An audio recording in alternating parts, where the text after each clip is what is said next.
Sebelumnya saya minta maaf yang sebesar-besarnya bila ada sesepuh yang duduk di bawah ini saya yang lebih muda di atas. Saya mohon maaf yang sebesar-besarnya. Assalamualaikum warahmatullahi wabarakatuh.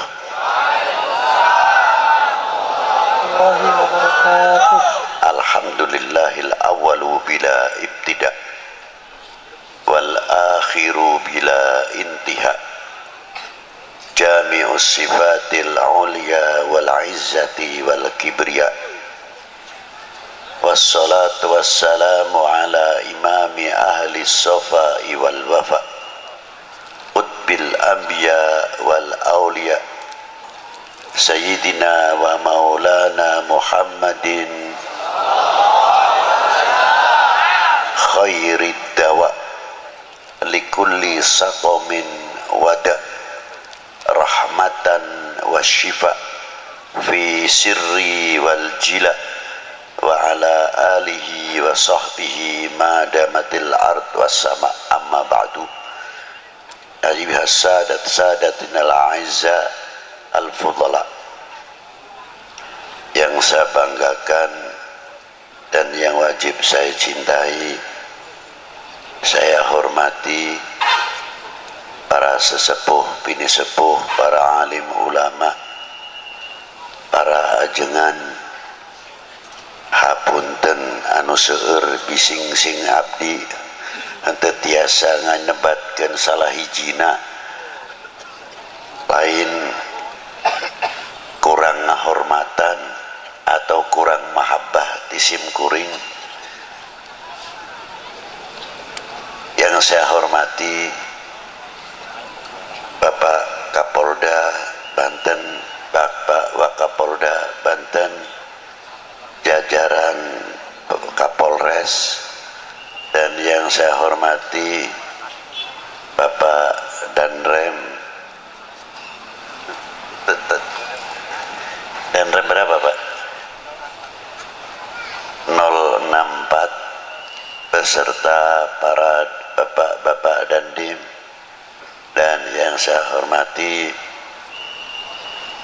Bapak Ketua MUI, DPRD, tokoh-tokoh masyarakat, tokoh-tokoh agama, dan yang saya hormati bapak-bapak dari instansi pemerintahan, sipil, TNI, Polri, yang selalu kami banggakan, bapak-bapak Muspika, Pak Camat, Pak Danramil, Pak Kapolsek beserta jajarannya, bapak-bapak Bupati, maaf, Wakil Bupati atau yang mewakilinya, panitia penyelenggara dalam rangka Banten bersalawat, hadirin wal hadirat rahimakumullah.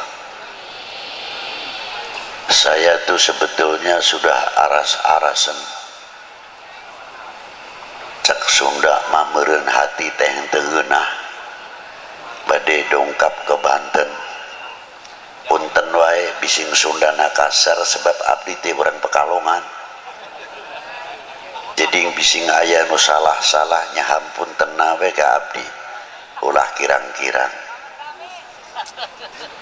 Para bapak, para ibu, karena apa? Tidak apa-apa, karena saya fisiknya itu kurang baik. Tapi mendadak saya takut kalau dimarahi oleh Maulana Hasanuddin Banten. Takut kalau dimarahi Maulana Yusuf, lebih-lebih ayahnya Maulana Hasanuddin Banten, Qutbil Aqtab, Sayyidi Syekh Maulana Syarif Hidayatullah. Maka saya memohon dengan Allah, tawasul kepada beliau. Alhamdulillah, saya habis sholat Jum'ah jam 2 maghrib, lebih sedikit jam 6:15 sudah masuk ke Cilegon. Itu diantara karomah para para sesepuh-sesepuh di Banten ini. Ma'asyiral muslimina wa rahimakumullah. Apa sih sebenarnya sholawat itu? Kalau orang baca sholawat sudah banyak yang mengerti. Mungkin sholawat nariyahan, mungkin sholawat munjiat, dan sholawat-sholawat yang lain. Sholawat dengan ayatnya yang sangat terkenal, sangat populer. Innallaha wa malaikatahu yusalluna 'alan nabi. Ya ayyuhalladzina amanu sallu 'alaihi wa sallimu taslima. Ditafsirkan oleh Ibnu Hajar Qadil Iyad dalam kitabnya Asy-Syifa yang dikumpulkan oleh Sayyidi Syekh Muhammad Yusuf atau Sayyid Yusuf An-Nabhani di dalam kitab Sa'adatud Darain, diterangkan oleh Ibnu Hajar Al-Haytami Al-Asqalani dan Syekhul Islam Imamun As-Subki dan Abu Bakar Jalaluddin As-Suyuti, tokoh-tokoh yang sangat ma'ruf, menafsirkan innallaha wa malaikatahu yusalluna 'alan nabi. Salawatnya Allah kepada baginda Nabi khususiyah. Berbeda salawatnya Allah Ta'ala yang diberikan kepada nabi-nabi terdahulu sebelum Nabi kita Sayyidina Maulana Muhammad sallallahu alaihi wasallam.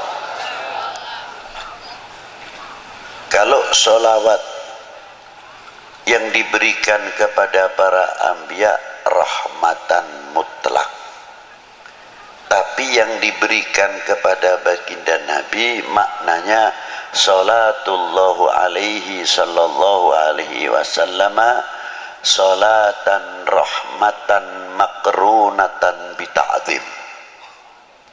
Berbeda sekali. Salawatnya Allah Ta'ala yang diberikan kepada baginda Nabi mengagungkan satu kehormatan yang luar biasa diberikan kepada baginda Nabi sallallahu alaihi wasallam. Lautan rahmat yang tiada bertepian, rahmat yang sangat luar biasa, tapi tidak mungkin orang itu akan menggapai rahmat Allah Ta'ala yang diberikan kepada baginda Nabi tanpa ada pancingnya, syaratnya. Syaratnya apa? Dengan sholawat lagi. Jadi kalau kita membaca selawat kepada baginda Nabi, yang untung itu bukan baginda Nabi, yang untung sebetulnya kita. Itu diantaranya. Jadi jangan bangga, jangan salah faham seolah-olah kita bisa mendoakan baginda Nabi. Tidak, dengan salawat itu justru mendapatkan doa baginda Nabi sallallahu alaihi wasallam.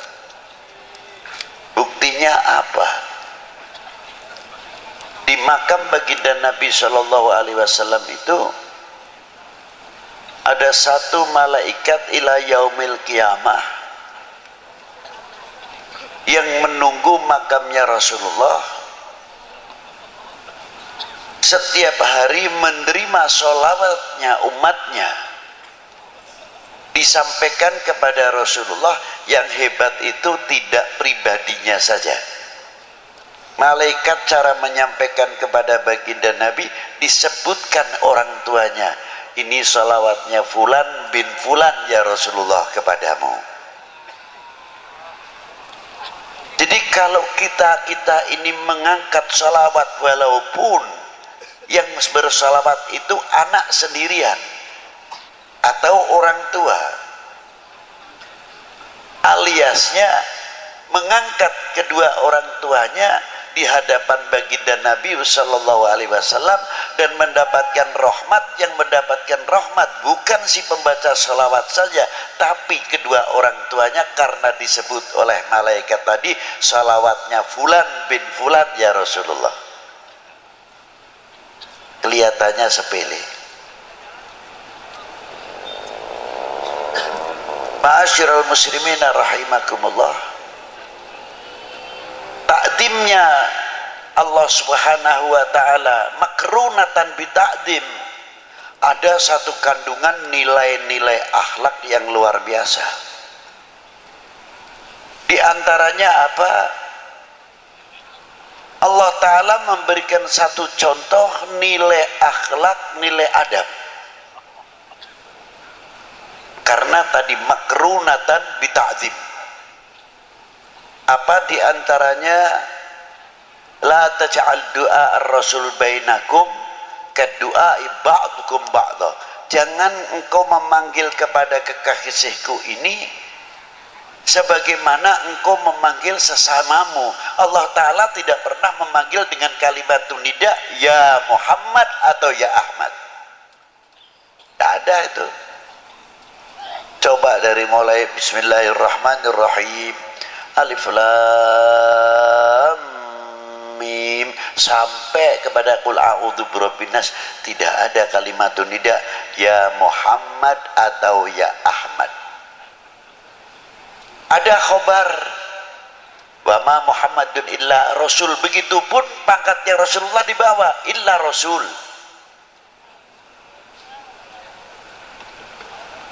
Ada akhir suratul Fatah, Muhammadur Rasulullah walladzina ma'ahu asyidda'u 'alal kufar ruhama bainahum tarahum ruk'an sujadan yabtaghuna fadlan minallahi wa ridwana. Disebut juga Muhammadur Rasulullah, pangkatnya di bawah. Ini khobar, bukan nida ya Muhammad, tidak. Tapi panggilan Allah Ta'ala yang langsung kepada baginda Nabi Shallallahu Alaihi Wasallam yang dipanggil apa? Yasin, Toha, ya ayuhan Nabi, ya ayuhar Rasul, ya Mudaththir, ya Muzammil, dan lain sebagainya, kebesaran-kebesaran asma'un Nabi Shallallahu Alaihi Wasallam.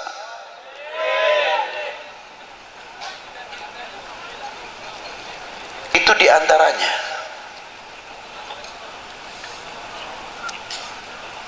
Maka kita dididik oleh Allah Ta'ala, jangankan kepada baginda Nabi Shallallahu Alaihi Wasallam, yang kepada kita sendiri, bagaimana cara menghormati antara sesama kita.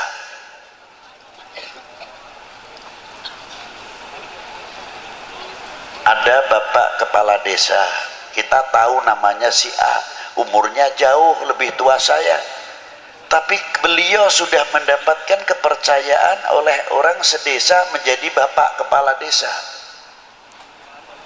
Kalau saya tidak memberikan contoh yang baik, walaupun beliau lebih muda, umpamanya namanya si Fulan, kita harus menyebut Bapak Fulan mau kemana, Bapak Fulan dari mana.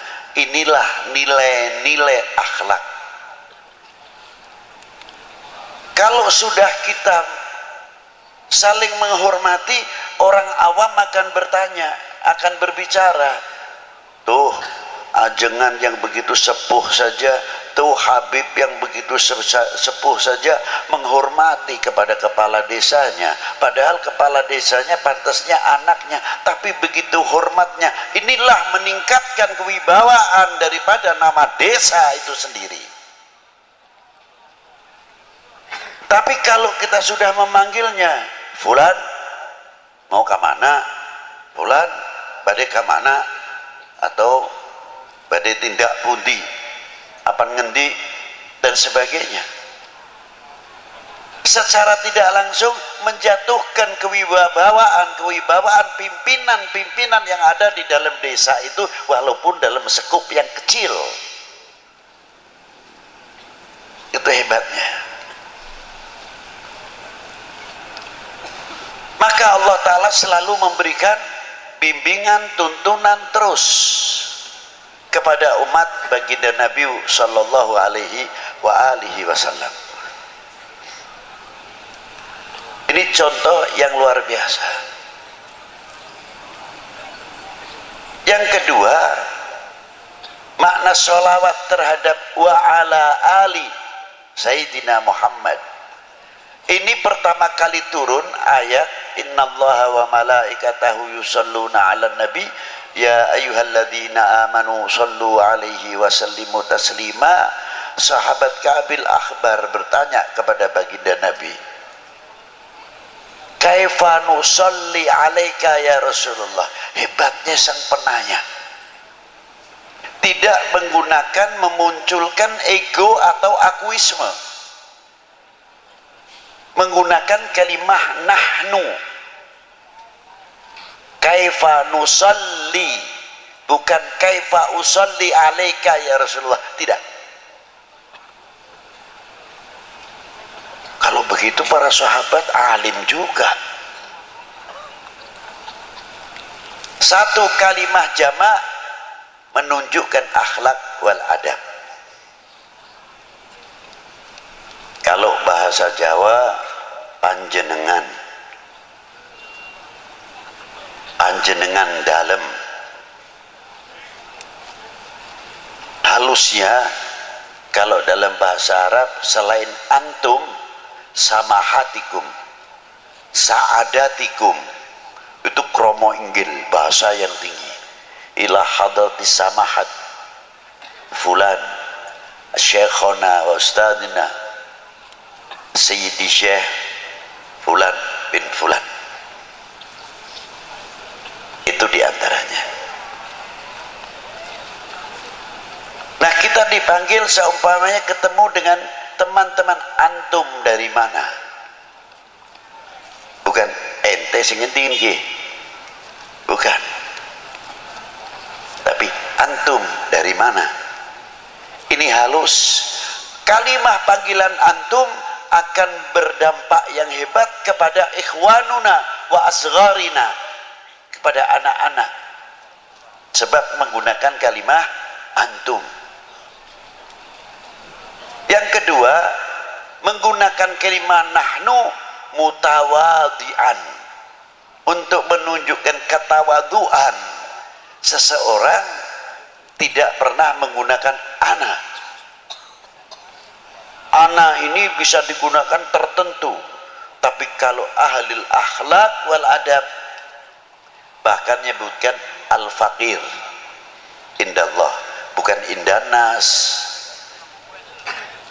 Sebab ada menggunakan kalimah al-faqir bisa untuk mengundang pangkat alim. Sebabnya apa? Rata-rata orang alim biasanya menyebutkan dirinya al-faqir. Maka dari itu supaya saya dipanggil alim, maka menyebut diri saya al-faqir supaya dipanggil alim. Nah, itulah. Itu kita ketipu dengan dirinya sendiri. Padahal yang dimaksud di sini al-faqir indallah. Al-faqir indallah. Itulah sahabat Ka'ab dengan rendah dirinya di hadapan sang maha guru, ialah baginda Nabi sallallahu alaihi wasallam. Kaifa nusalli alaika ya Rasulullah. Mengapa menggunakan kaifah alaika bukan alaikum?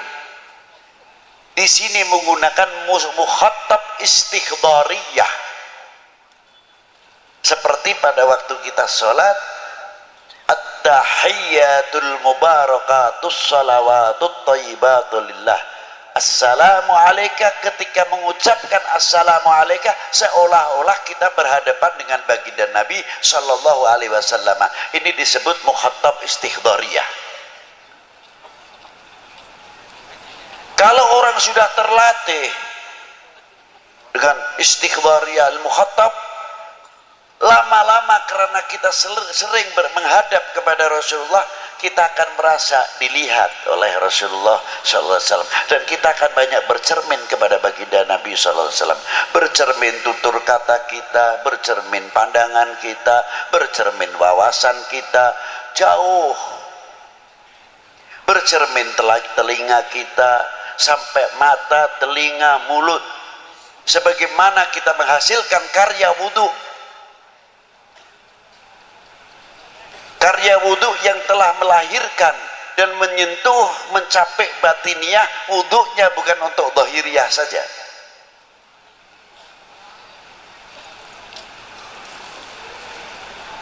Muka kita ini belajar di wudhui setiap hari. Kalau kita hitung membasuh muka saja 3 kali, kali 5. Kalau setiap sholat wudhu sudah 15 kali. Kali 30 berapa? Berarti sudah 450 cuci muka dengan air wudhu. Sudahkah menyentuh batiniah kita atau belum? Kalau wudhu kita menyentuh batiniah kita, akan menghilangkan akuisme. Kun mutawadhi'an, rendah diri. Semakin bercahaya mukanya, min athari nuril wudhu, sebab setiap orang membasuh mukanya keluarlah dosanya, kata Nabi sallallahu alaihi wasallam, min fadailil wudhu. Apalagi setiap habis wudhu salat syukral wudhu, dan banyak orang ingin rezekinya banyak, jangan tinggal wudhu, mudawamatil wudhu. Insya Allah itu urusan rezeki luar biasa. Mangkana mudawamatil wudhu. Nah, itu diantaranya. Apa yang diwudhui diantara kita? Ya mata kita, mulut kita. Berarti selalu setiap hari kita sucikan mata kita, mulut kita. Kalau sudah menyentuh batiniah kita, pasti mata kita akan mempunyai pandangan dan wawasan yang jauh dalam segi ilmu dan lain-lainnya. Segi ilmu, segi agama, sampai kepada wawasan kebangsaan, wawasan kita itu jauh. Satu contoh. Dan yang kedua, akan menutup aib. Siapa? Min ikhwanunal mu'minin wal mu'minat wal muslimin wal muslimat, akan menutupi cacatnya, kekurangannya saudara kita mukminin wal muslimat dan saudara kita sebangsa setanah air. Karena di Indonesia itu ada dua persaudaraan, yang satu saudara kami seagama, sebangsa, setanah air. Yang kedua saudara kami sebangsa, setanah air. Itu persaudaraan. Itu yang harus kita jaga, keutuhannya dan sebagainya. Ini dua. Mestinya kita pandai-pandai menutupi. Bukan berarti kita mendiamkan kejelekan atau keburukan, kesalahan, tidak. Kita nasihati sendiri. Jangan sampai orang lain, bangsa lain bertepuk untuk kita, karena kita membuka kekurangan-kekurangan apa yang ada dalam umat ini atau dalam bangsa ini. Di mata ini tugasnya. Yang kedua, telinga mempunyai filter, bisa memisahkan mana yang akan menjadikan pecah belahnya umat ini dan pecah belahnya bangsa, pecah belahnya keluarga, pecah belahnya tetangga, pecah belahnya kampung. Kalau ada berita-berita yang akan mengakibatkan kita berseberangan, saudara terkadang sekandung atau saling atau sesama tetangga, tapi telinga ini sudah mempunyai filter yang selalu bercermin kepada baginda Nabi SAW, dengan air wudhu tersebut akan bisa menepis hal-hal yang berakibat perpecahan antar sesama kita. Itu telinga tugasnya kalau diwudhui. Tutur kata kita juga bagian yang diwudui pasti insya Allah akan banyak meniru bagaimana tutur kata baginda Nabi Sallallahu Alaihi Wasallam. Satu contoh aja yang ringan Pak, kalau kita makan saking asyiknya, biasanya satu butir nasi itu ada yang ketinggalan di sini atau di jampangnya atau di mana nih kumisnya. Sudah cuci tangan, terkadang kita tidak sadar, kita melihat, ya Allah, itu orang tua lagi, itu nasinya ada satu butir yang di sini. Kalau kita langsung menegur, tersinggung, Pak, itu ada nasinya gimana? Malu paling tidak. Segi nilai akhlak kurang baik, walaupun toh itu benar. Tapi orang yang pakai diplomasi, Pak, Bapak tadi punya peliharaan kambing, adalah salah satu yang belum dimasukkan Pak. Ini orangnya cerdas. Iya belum, baru sambil begini sambil masukkan satu butir nasi itu tadi. Alhamdulillah sekarang sudah aman saya masukkan. Akhlak luar biasa. Di antaranya lagi orang menutupi aib saudara kita. Ada seorang perempuan tinggi besar, masuk ke rumahnya Khatimul Asam, entah itu waing, entah itu keberatan badannya, naik ke tingkatan rumah, dari beratnya bawah ikut bicara, prot gitu, kentut istilahnya. Ini perempuan malunya luar biasa, tersipu-sipu, pucat dari rasa malunya. Khatimul Asam kebetulan di situ sambil baca kitab asyik. Akhirnya, Assalamualaikum. Khatimul Asam tidak menjawab, pura-pura nggak dengar. Maka disebut Asam itu tuli. Karena apa? Karena itu menutupi aib perempuan itu tadi. Sampai Assalamualaikum enggak. Setelah kitabnya diberikan keras Assalamualaikum, baru Waalaikumsalam gitu.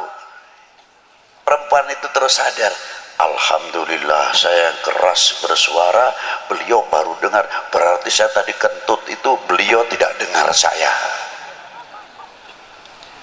Alhamdulillah, lega hatinya. Jam itu Allah Ta'ala membuka pintu rahmatnya. Khatimul Asam diangkat oleh Allah Ta'ala menjadi walinya, sebab menutupi aib saudara mukmin kita. Itu asal usul terkenal Khatimul Asam. Ma'asyiral muslimin rahimakumullah. Dan selanjutnya sampai tangan yang diwudui, kaki yang diwudui. Kalau umat Islam benar-benar tangan yang sudah suci ini, ya maaf saja, tangan yang sudah bersih, menjalankan sholat 5 waktunya baik, tutur katanya baik, mukanya tabassum baik, dan lain sebagainya. Mungkin tangan yang bersih ini tidak mau kalau diajak korupsi. Sebabnya apa? Setiap hari sudah dibersihkan. Tapi karena kurang mendalami babul wudhu sama babul sholat, ya terkadang terpaksa menjadi oknum karena tidak tahu cara athar min atharil wudhu itu tadi. Nah, sahabat Ka'ab tersebut kita kembalikan kepada beliau dengan kalimah nahnu. Rasulullah menjawabnya apa? Qulu Allahumma salli ala Muhammad wa ali Muhammad. Jawabnya, pertanyaannya nusolli alaika, yang menjawab qulu. Karena ada apa? Apakah itu Rasulullah karena berdasarkan pertanyaannya Ka'bil Ahbar? Tidak.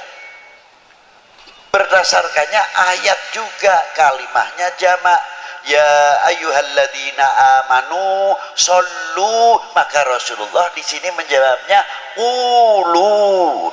Sahabat Ka'ab pun tahu karena perintahnya Allah, ya ayyuhalladzina amanu sallu alaihi wasallimu taslima, maka kaifa nusalli alaika. Itu hebatnya antara sahabat dengan baginda Nabi sallallahu alaihi wasallam.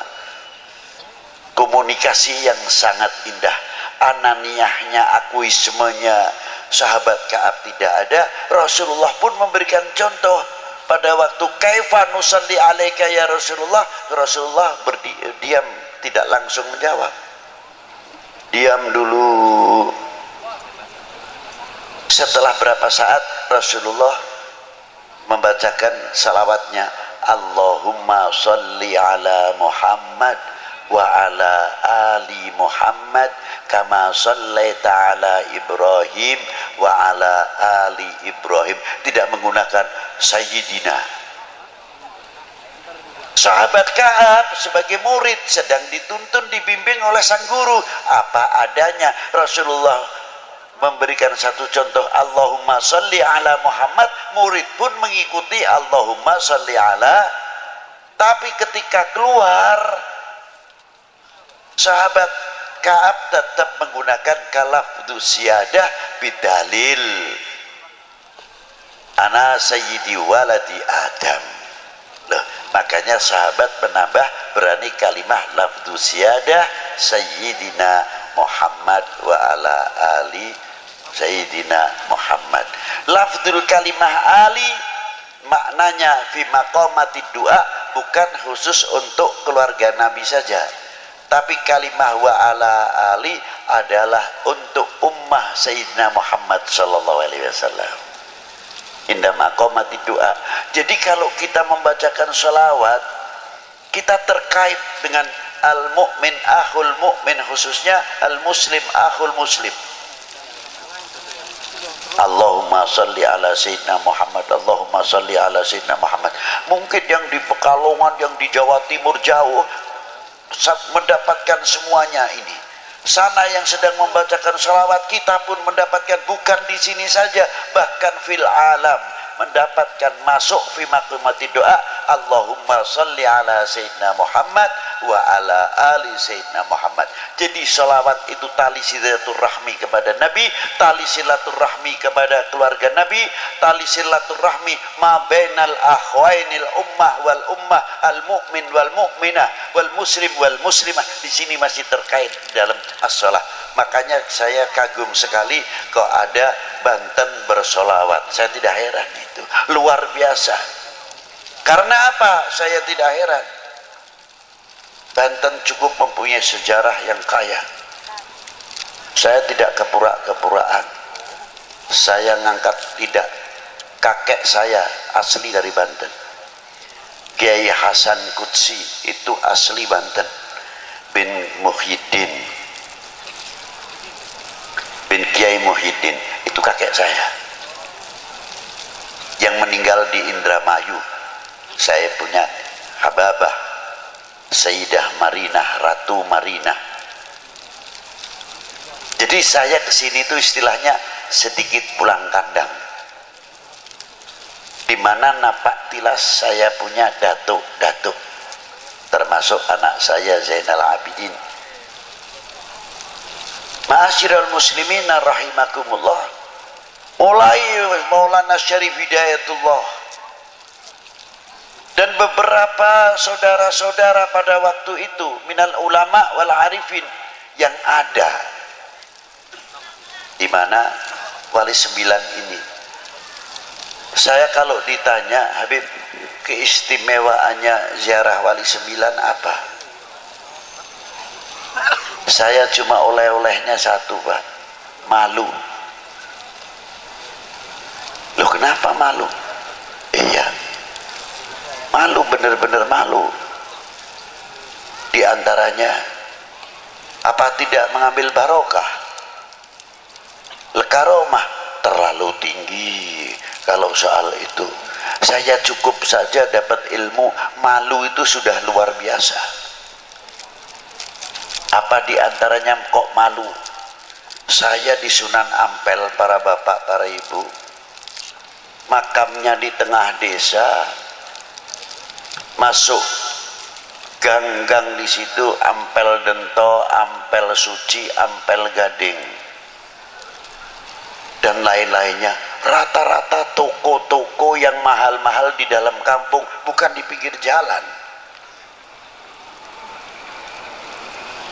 Ternyata menunggu, menghormat tamunya Kanjeng Sunan Ampel yang satu hari tidak lepas 100 bis, apalagi kalau Jumat Kliwon atau Jumat Legi di sana, ratusan bis yang datang. Jadi saya pikir, ya Allah, Sunan Ampel masih di dalam kubur, masih bisa membuat ekonomi kerakyatan, masih bisa memakmurkan lingkungan. Coba kalau tidak ada Sunan Ampel, mana mungkin orang akan datang? Paling ziarah ke masjid kuno selesai. Setiap hari non-stop. Dan setiap orang yang ziarah ke sana bisa mempersatukan umat. Baca Yasin sendiri, baca Waqiah sendiri, yang satu baca tahlil, yang satu baca salawat. Tidak ada yang intervensi. Kamu jangan selawatan terus, jangan keras-keras bacanya, saya masih baca Yasin. Yang saya Yasin ongko-ongko saja, baca santai, tidak menyalahkan. Coba ditarik kembali ke Maulana Syarif Hidayatullah, separuh muslim, separuh non muslim. Hebat. Dengan akidah, etikot macam-macam. Sebelah itu kalau ziarah ke Gunung Jati, ada yang begini, ada yang datang terus. Ada lagi yang datang saudara muslim juga, pakai kudungnya dilepas, langsung saja pintunya dibeginikan aja, ambil barokah. Macam-macam. Kata saya, kita datang ke lautan ini, hati kita harus husnudon, tidak boleh suudon. Syarif Hidayatullah itu lautan besar. Begedor pisang artinya pohon pisang yang sudah tidak kepake, kalau dibuang ke sungai larinya juga ke laut. Kotoran apa saja yang masuk sungai larinya semuanya ke laut, diterima semua oleh laut. Tapi tidak pernah laut terkotori luar biasa dengan limbah-limbah yang ada dalam sungai-sungai, lebih-lebih kalau musim hujan, banjir atau caah. Per detik itu berapa juta kubik masuk ke laut. Tidak bisa dihitung, ini detikan para bapak, para ibu. Dengan membawa limbahnya, semua limbah yang masuk ke lautan, minggir semua, ditepis oleh gelombang-gelombangnya, tidak mampu mengotori. Yang kedua, hebatnya lagi apa? Yang per detik sekian juta atau miliar kubik masuk ke lautan, dan berapa anak sungai yang besar, dan sungai yang besar, anak sungai yang ada di Jawa ini semua rata-rata sebagian besar masuknya ke Pantura, Laut Utara. Saya belum pernah mendengar air laut menjadi tawar karena musim banjir kalah air asinnya. Tidak. Sudah pernah dengar itu? Belum. Berarti kalau kita pikir akal yang sehat, laut mempunyai harga diri, laut mempunyai jati diri, laut mempunyai kehormatan diri. Bagaimana kalau Indonesia ini, bangsa Indonesia meniru laut, tidak kalah dengan laut, mempunyai jati diri, kehormatan diri, kehormatan diri, jati diri bangsa, luar biasa. Allahu Akbar. Sallu ala Nabi. Jangan kalah dengan lautan, malu-maluin. Yang hebat lagi ikannya yang ada dalam laut. Meser ikan asin. Pantasnya yang hidup di daerah asin mestinya tidak usah dikasih garam lagi, sudah dijemur asin langsung, karena hidupnya di daerah asin, wilayah yang asin, tidak digaremin. Yang mau dimasak tetap digaremin, kalau tidak digaremin tetap tawar. Jadi saya pikir ikan pun di dalam laut bisa bermain dengan air asin, tapi tidak mempunyai intervensi terhadap asin. Asin pun tidak mempunyai intervensi terhadap ikan. Hidup berdampingan, damai, aman, tentram, pantas karena rahmatnya Allah Ta'ala turun. Allahu Akbar. Sallu ala Nabi. Itulah luar biasanya, saya kagum sekali. Tapi biasanya kalau kita lihat laut itu asiknya ikannya besar-besar, lihat kapalnya tidak sampai nerobos. Nah, ini kita belajar, berusaha memahami apa yang ada di dalam laut. Ya itu tadi. Aulia itu begitu. Jangan yang lihat datang ke Maulana Syarif Hidayatullah, sudah ini lautannya Allah Ta'ala, sudah kamu kita mau lihat lautannya atau lihat bangkainya atau lihat begedornya atau lihat sampahnya, lihat Maulana Syarif Hidayatullahnya, selesai. Harusnya begitu.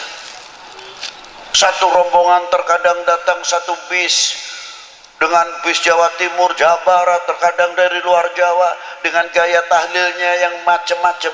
La ilaha illallah, la ilaha illallah, la ilaha illallah, la ilaha illallah. Yang satu lain lagi kelompok ini, satu bus entah dari mana.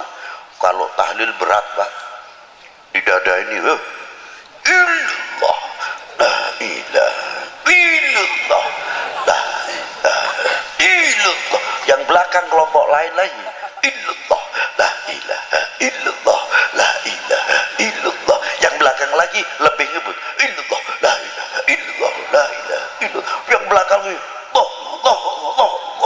Yang lain lagi sallallahu ala Muhammad, sallallahu ala Muhammad. Yang satu lagi ya Latif, ya Latif. Tidak ada yang paseha, tidak ada yang tukaran.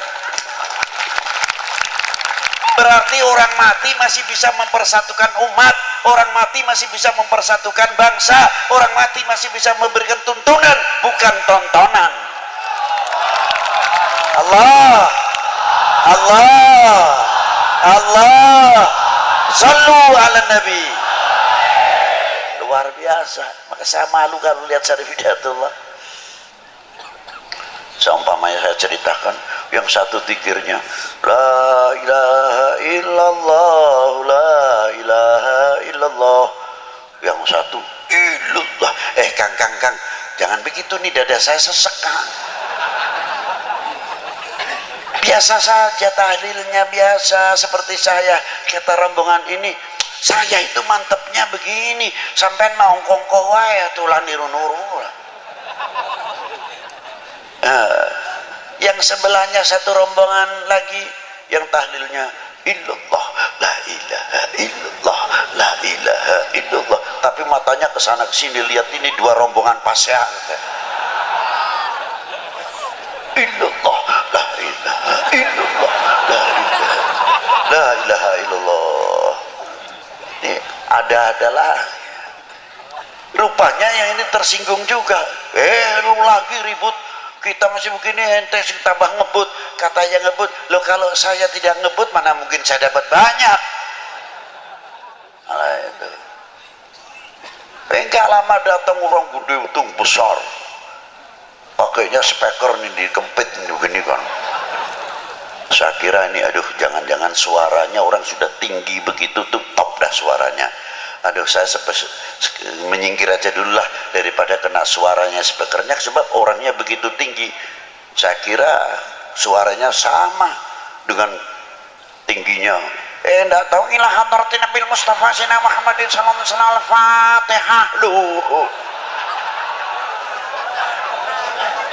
Ada lagi ini namanya pengalaman ziarah di Maulana Syarif Hidayatullah, dan di mana-mana asik juga saya pikir gitu.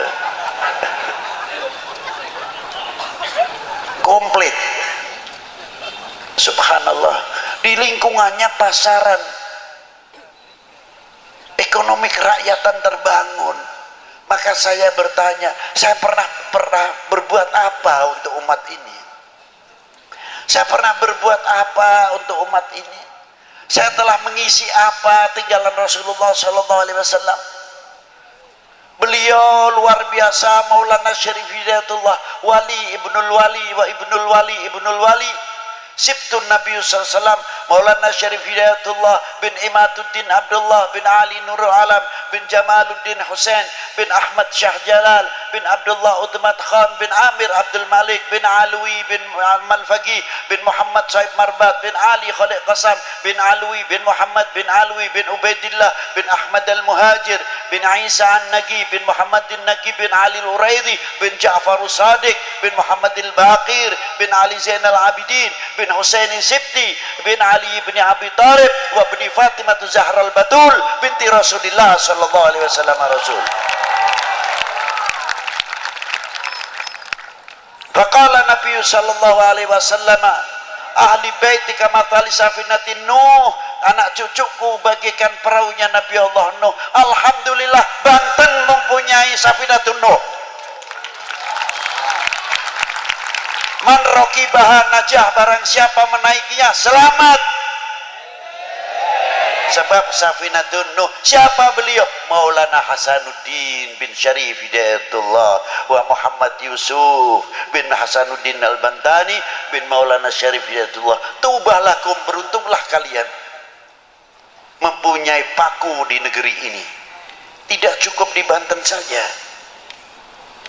Ada seseorang wali besar ziarah ke Maulana Syarif Hidayatullah, namanya Al-Habib Alwi bin Muhammad bin Tahir Al-Haddad.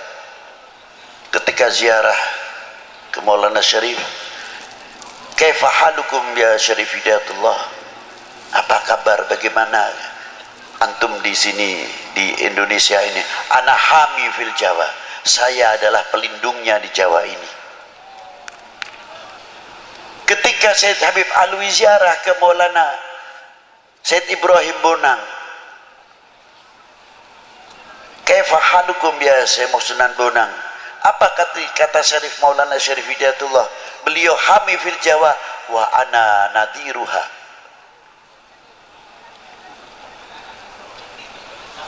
Direksinya artinya. Ketika ziarah ke Maulana Hashim Sunan Derajat, apa kata kakakku, adikku Maulana Ibrahim dan Syarif Hidayatullah? Beliau nadiruha wa hamiha, dijawab oleh Maulana Hashim Sunan Derajat, ana harisuha. Indonesia insyaallah selagi ada 3 orang ini insyaallah payung rahmatnya Allah Ta'ala luar biasa. Beruntunglah kami semua khususnya, dan beruntunglah kalian yang fil Banten ini. Semoga dengan sholawat Nabi itu tadi menjadi mercusuar dan yang luar biasa, kita menjadi contoh penyejuk, kita menjadi contoh perekat sebagaimana yang dicontohi oleh Maulana Hasanuddin Banten. Mungkin kalau kita mencontoh Syarif Hidayatullah terlalu jauh, kita contoh Maulana Hasanuddin Banten. Begitu hebatnya. Dulu kalau kecil saya ziarah ke beliau masih kurang ramai, sepi. Sekarang sudah orang ziarah luar biasa, ramainya luar biasa. Ya Allah, kapan aku ini mendapat kotroh sedikit sajalah dari Maulana Hasanuddin, bisa memberikan satu contoh yang luar biasa.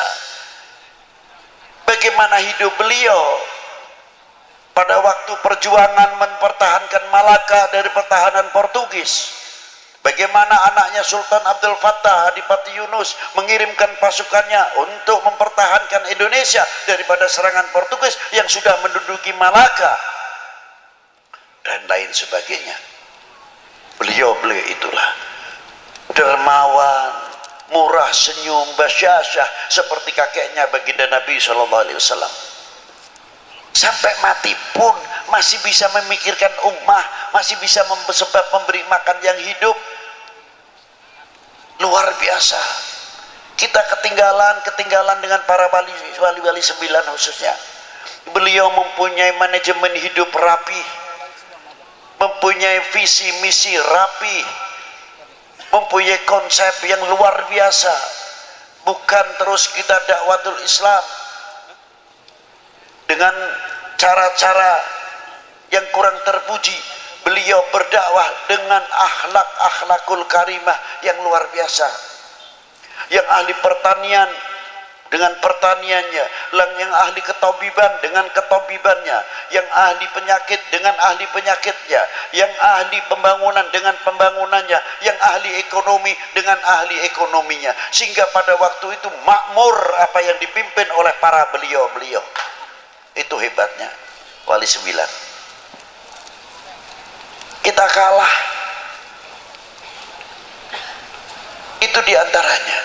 Maju luar biasa, tapi terkadang kita ketinggalan.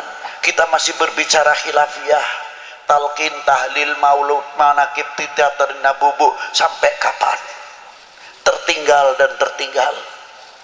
Kita malu rasanya.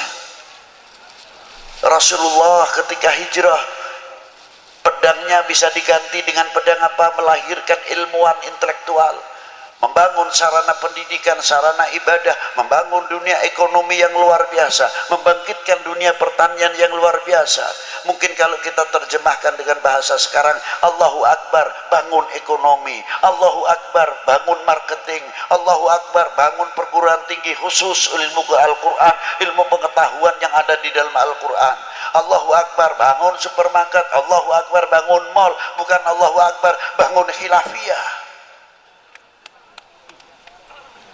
Dari sini ke sana, dari sana ke sini, talqin, tahlil, maulud, manakib, terus begitu dan begitu, tidak ada habisnya.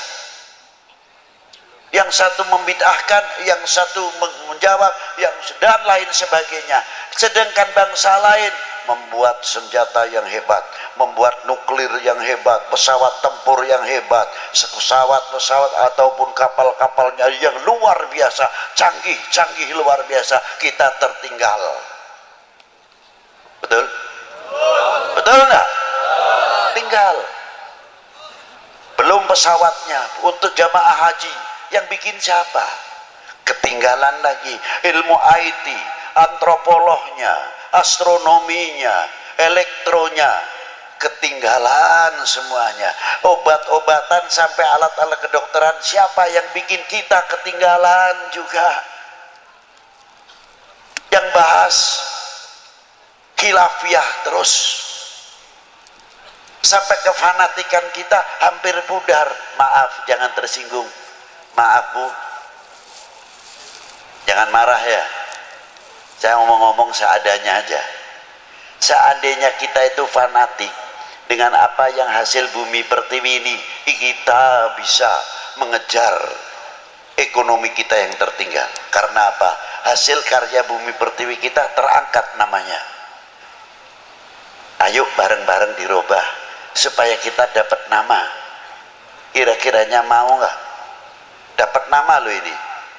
Pasaran kita supaya baik. Dirubah jambunya jambu Indonesia, jambunya jambu Banten, jambu Pandeglang, jambu Serang. Keluarkan kualitas yang luar biasa. Nanamnya di Indonesia, apa di Indonesia, yang dapat nama orang lain jambu Bangkok. Sampai ayamnya bertelur di sini, apa di sini, ayamnya ayam nasib. Kira-kiranya malu nggak? Kira-kiranya tertinggal kita. Duren Bangkok, duren motong. Ayo sedikit-sedikit supaya kita mempunyai kefanatikan terhadap bangsa ini. Jambu Indonesia, duren Indonesia, lele Indonesia. Lagi-lagi Bangkok, boro-boro gulanya masih tetap gula Jawa. Ini kalau sudah Jawa, gula Bangkok mati kutu deh. Ayo bangkitkan kembali supaya ekonomi kita bangkitkan, merasa memiliki handar beni kepada tanah air ini. Insya Allah ekonomi kita akan maju sebagaimana Maulana Hasanuddin saja dikubur masih bisa memberikan kesejahteraan kepada yang hidup, khususnya kepada lingkungannya. Inilah hikmah daripada as-shalah ala Nabi sallallahu alaihi wa alihi wasallam. Ayo bangkitkan kembali intelektual kita, bangun madrasah kita dan lain-lainnya. Semoga dengan barokah para aulia yang ada di negeri ini, kita diberi barokah umurnya, barokah rezekinya, barokah pertaniannya, barokah, lain-lainnya dan lain-lainnya. Dan kita menjadi umat tidak akan memalukan para sesepuh kita. Kita jadi umat tidak akan memalukan para guru kita. Kita menjadi umat tidak akan memalukan kedua orang tua kita di hadapan Allah Subhanahu wa taala. Belajarlah menjadi orang yang mengerti terima kasih kepada kedua orang tua kita. Seandainya gunung yang paling terbesar di sini umpamanya Gunung Krakatau atau Gunung Karang dijadikan emas untuk membalas jasanya kedua orang tua kita dan guru kita, belum apa-apa. Jangan dikira kita sudah begini, anak-anak kita di pesantren, di madrasah asyik, tapi kita berpikir bagaimana nasib orang tua kita di dalam dunia pertanian dan ekonominya. Terkadang jam 3 malam sudah bangun, membawa doplaknya, dia isi sayuran, isi sampel dan lain-lainnya, dibawa ke pasar. Hawanya dingin, yang kalau musim dingin, yang musim hujan, yang musim panas. Demi siapa? Demi anak-anaknya yang di dalam pesantren, yang di dalam madrasah dan lain sebagainya. Mestinya kita malu kepada para beliau. Bagaimana tokoh-tokoh ulama kita terdahulu di dalam menasyru syariah wal Islam, fasilitas masih begitu hebatnya, sulit sekali.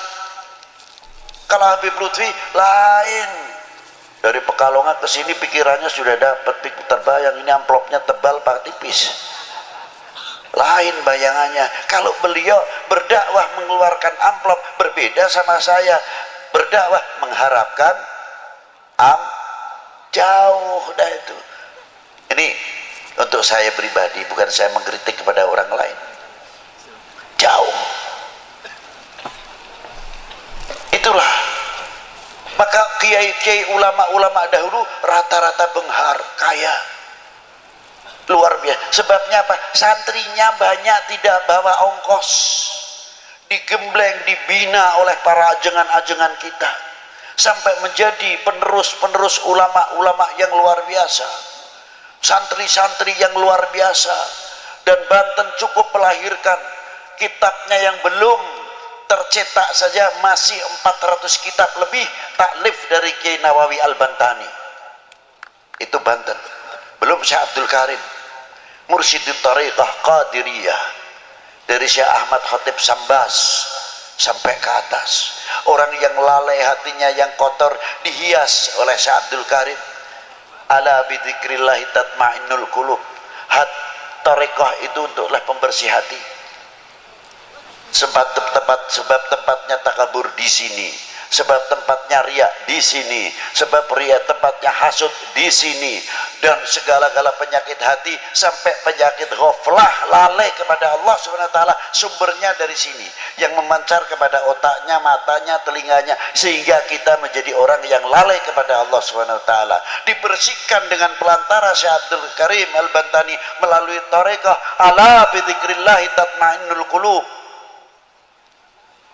Dibersihkan itu thariqah itu gunanya diantaranya membersihkan hati, terutama daripada lalai. Kalau kita sedang mengucapkan la ilaha illallah, merasa didengar, dilihat oleh Allah Ta'ala, merasa diperhatikan oleh baginda Nabi sallallahu alaihi wasallam. Artinya kita sambil bercermin la ilaha illallah, selalu kita robitoh kepada guru-guru kita sampai mampu robitoh kepada baginda Nabi sallallahu alaihi wasallam. Kalau kita bisa mengamalkan itu, aman luar biasa. Karena apa? Kita selalu merasa didengar, dilihat oleh Allah Subhanahu wa ta'ala. Mau berbuat maksiat malu, mau ngomongin orang malu, mau nyaci maki orang malu, mau nyacat orang malu, karena kita selalu dilihat oleh Subhanahu wa ta'ala. Itulah diantara pentingnya thariqah. Semoga kita dimasukkan golongan min ahli la ilaha illallah Sayyidina Muhammad Rasulullah sallallahu alaihi wasallam. Demikian yang saya bisa sampaikan. Saya tidak bisa panjang lebar, tapi saya hanya bisa berdoa, semoga majelis ini, saya minta sama Allah Ta'ala, tawasul kepada baginda Nabi SAW, Ya Rasulullah, ini tawassaltu bika, kita mohon kepadamu ya Allah dengan tawasul kepada kekasihmu, semoga majelis ini sampai majelis dunia wa akhirah bisa duduk bersama Rasulullah sallallahu alaihi wasallam. Allahumma, itulah yang bisa saya sampaikan, kurang lebihnya wal afu minkum. Wassalamualaikum warahmatullahi wabarakatuh.